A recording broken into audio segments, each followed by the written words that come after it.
revelation was given to John. He followed Domitian. And Trajan, Domitian, at that point in time in the Roman Empire, the gods were worshipped, or the emperors were worshipped as gods.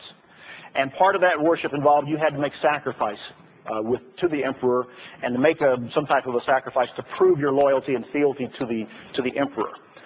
And so you have within this scene the members of the church wanting to be faithful to a different God, to a different king, Jesus Christ, having to fight this battle, and a literal battle that could have cost them their life. Remember, we were told there in chapter 2 that there was already a martyr, Antipas, likely a reference to the very first of the martyrs there in Pergamos, of a member who didn't give in, who did not give in to this cult, and was killed as a result.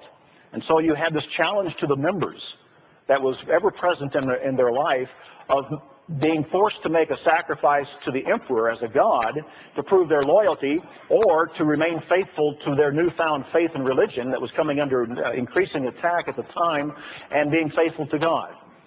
And this is the issue that is here. And in John's mind, as it was within the mind of Paul, as he wrote to the churches at an earlier time, there could be no compromise. That those peoples were making sacrifices to a god Zeus, or a goddess Athena, or a god Apollo. And in Paul's mind, as he told them in 1 Corinthians 10, people who do such things are making sacrifice to demons. And so they would have understood by that time, it would have been very clear in their mind that the depiction around that temple of Zeus was a depiction of a titanic struggle of demons with different names. And that to be faithful to God, they could not have any part in that. And yet, at times, their life depended upon it.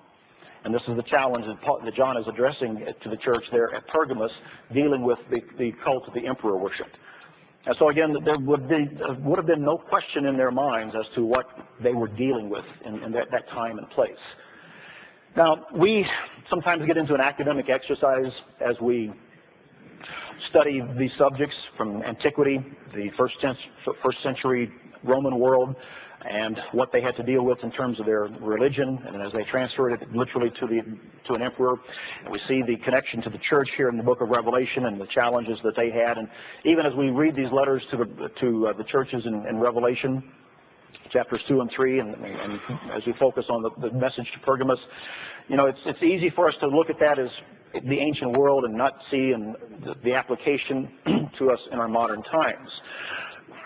But we do see, when we understand the connections through history, how the mind behind this, the mind of Satan, continues and has perpetuated in various forms these same ideas on into our modern world, and they are with us to this day.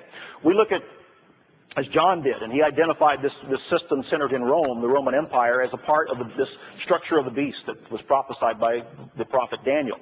And the various, the larger beasts, Revelation 13, Revelation 17 went on to describe this, and various resurrections, as we understand it, even from that time down to our modern day. But we understand it as the beginning, if you will, or the Roman system was the unique period of the representation of that beast power that was going to have various revivals down through history, and one final revival prior to the return of Jesus Christ, which is yet ahead of us. As we look and peer down through history, we see this, and we understand that there's a connection between an emperor of that system from the first century, and later even, and what we see and what has happened with us in history today. We're all familiar with this individual, Adolf Hitler, from Germany in the Second World War.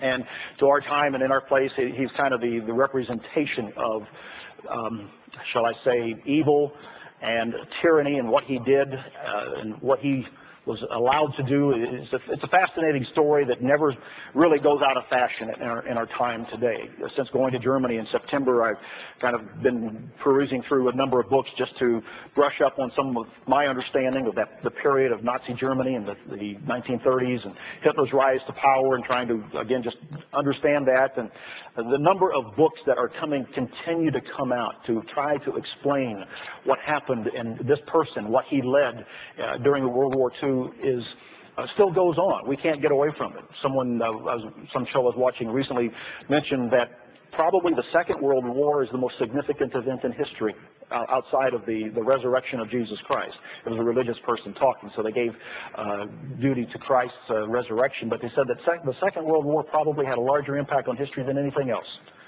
And there's an argument that can be made for that. We continue to be amazed by what that time brought upon the world. And he was right at the center of it. But we understand that he is a continuation of that period from the time of Rome and the system of the beast, and we look yet for another revival.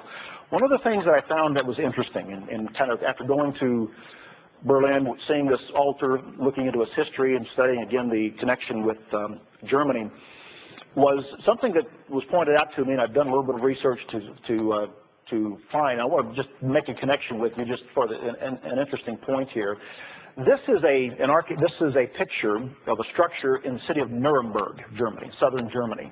This is a large outdoor conference area where Adolf Hitler in the 1930s and into the early 1940s would hold his annual party rallies for the National Socialist Party. The Nazis were a political party that came to power in 1932 in Germany.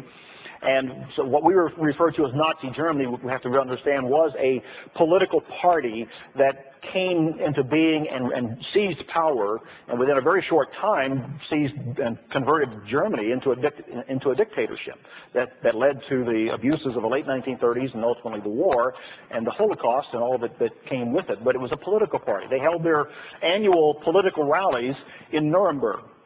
Hitler had built in Nuremberg this large outdoor stadium.